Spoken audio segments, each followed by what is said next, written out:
Encore une question dans le public, oui? Bonsoir. Pardonnez ma question pessimiste, mais elle est aussi pragmatique. Vous avez parlé à plusieurs reprises des progrès que représenterait l'entrée en vigueur du traité de Lisbonne, mais que se passe-t-il si les Irlandais disent à nouveau non?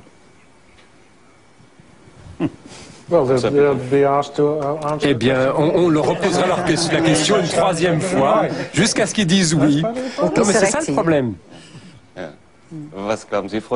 Qu'est-ce que vous en pensez, Eva Joly? Je pense que la crise économique les a tellement durement frappés que l'arrogance qui les avait fait refuser, ne pas comprendre leur intérêt, change la donne et qu'ils ne rétoqueront plus. Je ne pense pas. Oui, mais voyez-vous, ça c'est quand même un message assez particulier. Si vous parlez des Irlandais, vous parlez de l'arrogance des Irlandais, c'est quand même un peu fort.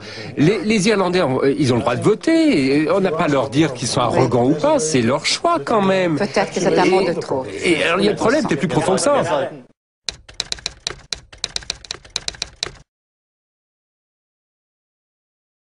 Les 2/3 du site d'électeurs de Figaro est rempli par les électeurs du Front National. Tous les journaux européens, ils ont fait une trentaine de sondages de ce type. Dans tous les cas, le résultat est le même. C'est tous les journaux de droite. Dites-vous bien que vous, les élites européennes, êtes déconnectés de la base de votre population et que vous leur avez enlevé les instruments pour démocratiquement s'opposer à vous, alors qu'en Suisse, le peuple a encore ses instruments. Et je vous demande de respecter le peuple suisse. C'est tout. Mais je respecte le peuple vous le suisse. respectez Je pas, vous demande l'insultez. qu'il y ait un grand débat. Je demande qu'il y ait un grand débat et que le peuple suisse revote. Je crois que c'est toute la classe politique suisse qui s'est... Comment? Mais vous les faites revoter les gens. Ils ont pris une décision, il y a eu un débat. Et, oui, parce que c'est votre système. Oui, vous faites revoter les Irlandais, vous faites voter tout ce qui ne vous plaît pas. Non, Je crois Non, mais enfin, c'est évident. Alors,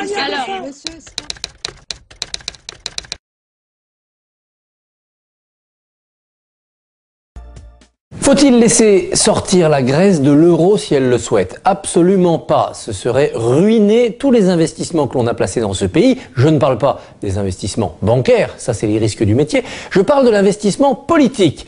Les États de l'Union européenne ont accepté de faire entrer la Grèce dans l'euro pour des raisons politiques. C'est d'ailleurs pour ça que les comptes maquillés par les Grecs n'ont pas été dénoncés à l'époque. Il fallait la Grèce, berceau de la démocratie. Il fallait la Grèce, important pays du Sud. Il fallait la Grèce, pays voisin de la Turquie, dans l'eurozone, c'est-à-dire au cœur de la construction européenne. Il faut donc garder absolument la Grèce dans ce dispositif. De deux choses l'une, soit il y a un gouvernement clair et net qui sort des élections grecques le 17 juin, et avec ce gouvernement, le rapport de force reprendra, comme il dure déjà depuis l'époque Papandréou, soit il n'y a pas de gouvernement clair qui sort de ces élections, et à ce moment-là, il faudra penser une tutelle, une vraie tutelle des 16 autres de la zone euro sur le 17e, c'est-à-dire sur la Grèce. Et quand on dit les 16, on pense bien sûr les deux, la France et l'Allemagne. Nous devons tout, en termes démocratiques, à la Grèce antique. C'est le moment de rendre à la Grèce ce qu'elle nous a apporté, c'est-à-dire une gouvernance moderne. Il faudra que de l'extérieur, de Paris, de Berlin, viennent les instruments, viennent les hommes,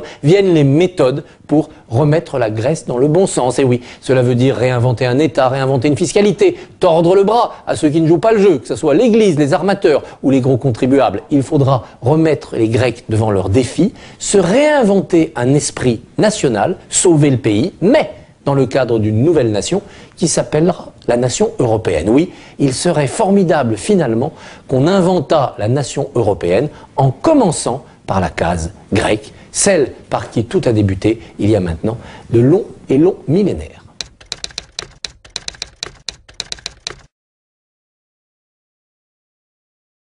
Quel est l'objectif? Ça va faire parler, mais l'objectif, c'est relever le défi du métissage. Défi du métissage que nous adresse le XXIe siècle. Ce n'est pas un choix, c'est une obligation, c'est un impératif. On ne peut pas faire autrement, au risque de nous trouver confrontés à des problèmes considérables. Nous devons changer, alors nous allons changer. On va changer partout en même temps, dans l'entreprise, dans les administrations, à l'éducation, dans les partis politiques. Et on va se mettre des obligations de résultat. Si ce volontarisme républicain ne fonctionnait pas, il faudra alors que la République passe à des méthodes plus contraignantes encore. Alors, mes chers amis d'Arabie Saoudite, il ne s'agit pas de chercher à imposer un modèle unique de civilisation. Ce serait répéter une fois de plus l'erreur tragique qui, dans le passé, a provoqué tant de malheurs. Ce serait nier les identités. Ce serait susciter non la paix et la fraternité, mais la violence. Car rien n'est plus dangereux qu'une identité blessée, qu'une identité humiliée. Une identité humiliée, c'est une identité radicalisée.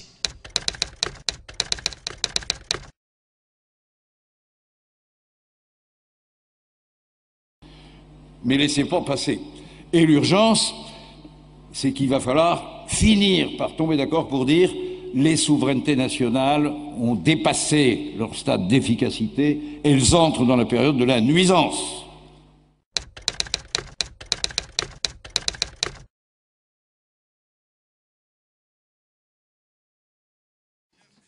« 2009 is also the first year of global governance with the establishment of the G20 in the middle of the financial crisis. The climate conference in Copenhagen is another step towards the global management of our planet.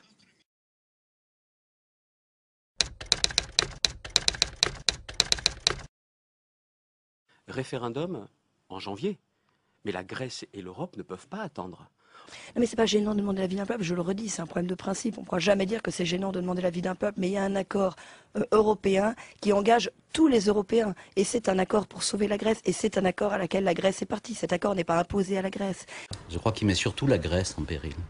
Et je crois que ce qui est le vrai danger aujourd'hui, c'est que cet accord soit pas accepté par le peuple grec, qu'on en déduise qu'il y a une faillite, et que de cette faillite de l'État grec aboutisse à ce que la Grèce décide.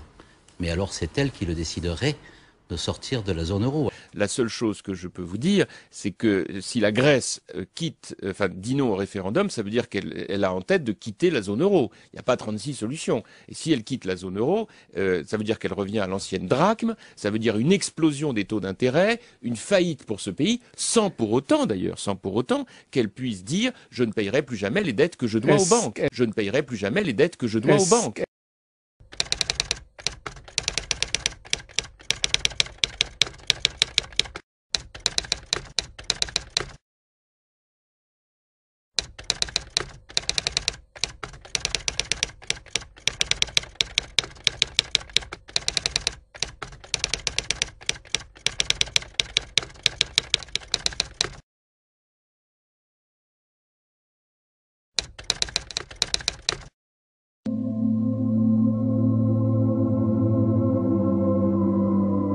Now for the Freedom and Democracy Group, Nigel Farage. President, thank you. Since I was last here, I've suffered some small ups and some rather dramatic downs, perhaps rather like the euro. The difference, of course, is that I'm going to get better. And looking at the faces in this Parliament today and hearing the tone of voice, I suspect that the euro's problems now may well be terminal. The folly of your policies has already blighted the lives of tens of millions of people in Europe, and it now threatens to blight hundreds of millions of people. This whole project was based, of course, on a lie, as Mr Van Rompuy has admitted. It is perfectly clear that economically it doesn't work. But interestingly, politically, it can't work either. Nobody ever gave consent for this project. There is clearly no such thing as a European identity. And why should the Germans work hard to pay for the Greeks? It simply isn't going to work. Mr Barroso, the whole thing is headed in the wrong direction.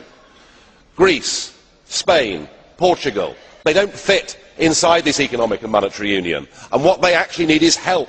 Help to break free from this economic prison of nations before we create something truly catastrophic. And yet what's on the table tomorrow is the proposal for yet more centralised power.